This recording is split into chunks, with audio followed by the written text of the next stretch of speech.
ஏசாயா 42 அதிகாரம். இதோ நான் ஆதரிக்கிற என் தாசன், நான் தெரிந்து கொண்டவரும் என் ஆத்மாவுக்கு பிரியமானவரும் இவரே. என் ஆவியை அவர் மேல் அமர பண்ணினேன். அவர் புறஜாதிகளுக்கு நியாயத்தை வெளிப்படுத்துவார். அவர் கூக்குரலிடவும் மாட்டார். தம்முடைய சத்தத்தை உயர்த்தவும் அதை வீதியிலே கேட்க பண்ணவும் மாட்டார். அவர் நெறிந்த நாணலை முறியாமலும் மங்கி எறிகிற திரியை அணையாமலும் நியாயத்தை உண்மையாக வெளிப்படுத்துவார். அவர் நியாயத்தை பூமியிலே நிலைப்படுத்த மட்டும் இலக்கரிப்பதும் இல்லை, பதறுவதும் இல்லை. அவருடைய வேதத்துக்கு தீவுகள் காத்திருக்கும்.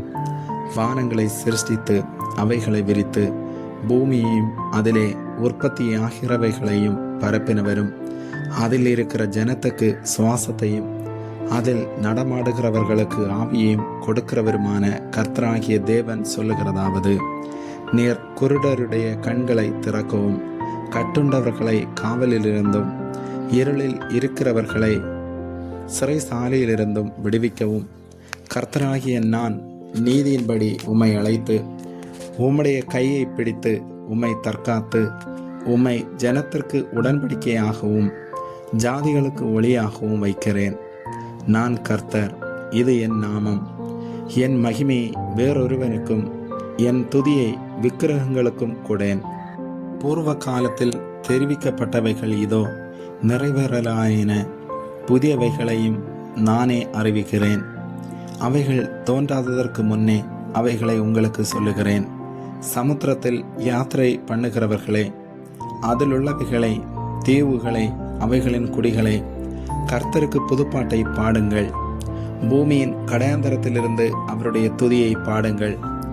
வனாந்தரமும் அதில் ஊர்களும் கேதாரியர் குடியிருக்கிற கிராமங்களுக்கு உரத்த சத்தமிட கிடவது. கண்மலைகளிலே குடியிருக்கிறவர்கள் கம்பீரித்து பர்வதங்களின் கொடுமுடியிலிருந்து ஆர்ப்பரிப்பார்களாக. கர்த்தருக்கு மகிமையை செலுத்தி அவர் துதியை தீவுகளில் அறிவிப்பார்களாக. கர்த்தர் பராக்கிரமசாலியைப் போல் புறப்பட்டு யுத்த வீரனைப் போல் வைராக்கியம் உண்டு முழங்கி கர்சித்து தம்முடைய சத்துருக்களை மேற்கொள்ளுவார். நான் வெகு காலம் மௌனமாயிருந்தேன், சும்மா இருந்து எனக்குள்ளே அடக்கி கொண்டிருந்தேன். இப்பொழுது பிள்ளை பெறுகிறவர்களைப் போல சத்தமிட்டு அவர்களை பாழாக்கி விழுங்குவேன். நான் மலைகளையும் குன்றுகளையும் பாழாக்கி அவைகளிலுள்ள பூண்டுகளை எல்லாம் வாடப்பண்ணி ஆறுகளை திட்டுகளாக்கி ஏரிகளை வற்றி போக பண்ணுவேன். குருடரை அவர்கள் அறியாத வழியிலே நடத்தி அவர்களுக்கு தெரியாத பாதைகளில் அவர்களை அழைத்து கொண்டு வந்து அவர்களுக்கு முன்பாக இருளை வெளிச்சமும் கோணலை செவ்வையுமாக்குவேன். இந்த காரியங்களை நான் அவர்களுக்கு செய்து அவர்களை கைவிடாதிருப்பேன். சித்திரவேலையான விக்கிரகங்களை நம்பி வார்ப்பிக்கப்பட்ட சுரூபங்களை நோக்கி நீங்கள் எங்கள் தேவர்கள் என்று சொல்லுகிறவர்கள் பின்னடைந்து மிகவும் வெட்கப்படுவார்கள். செவிடரே கேளுங்கள், குருடரே நீங்கள் காணும்படி நோக்கி பாருங்கள். என் தாசனை அல்லாமல் குருடன் யார்? நான் அனுப்பின தூதனை அல்லாமல் செவிடன் யார்? உத்தமனை அல்லாமல் குருடன் யார்? கர்த்தருடைய ஊழியக்காரனை அல்லாமல் அந்தகன் யார்? நீ அநேக காரியங்களை கண்டும் கவனியாதிருக்கிறாய். அவனுக்கு செவிகளை திறந்தாலும் கேளாதே போகிறான். கர்த்தர் தமது நீதி நிமித்தம் அவன் மேல் பிரியம் வைத்திருந்தார். அவர் வேதத்தை முக்கியப்படுத்தி அதை மகிமை உள்ளதாக்குவார். இந்த ஜனமோ கொள்ளையிடப்பட்டும் சூறையாடப்பட்டும் இருக்கிறார்கள். அவர்கள் அனைவரும் கெபிகளிலே அகப்பட்டு காவலறைகளிலே அடைக்கப்பட்டிருக்கிறார்கள்.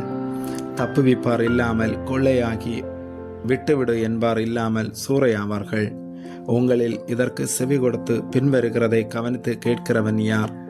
யாக்கோபை சூறையிட்டு இஸ்ரவேலை கொள்ளைக்காரருக்கு ஒப்பு கொடுக்கிறவர் யார்? அவர்கள் பாவம் செய்து விரோதித்த கர்த்தர் அல்லவோ? அவருடைய வழிகளில் நடக்க மனதாயிராமலும் அவருடைய வேதத்துக்கு செவி கொடாமலும் போனார்களே.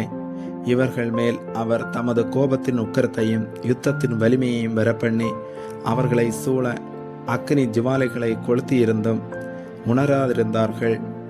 அது அவர்களை தகித்தும் அதை மனதிலே வைக்காதே போனார்கள். ஆமென்.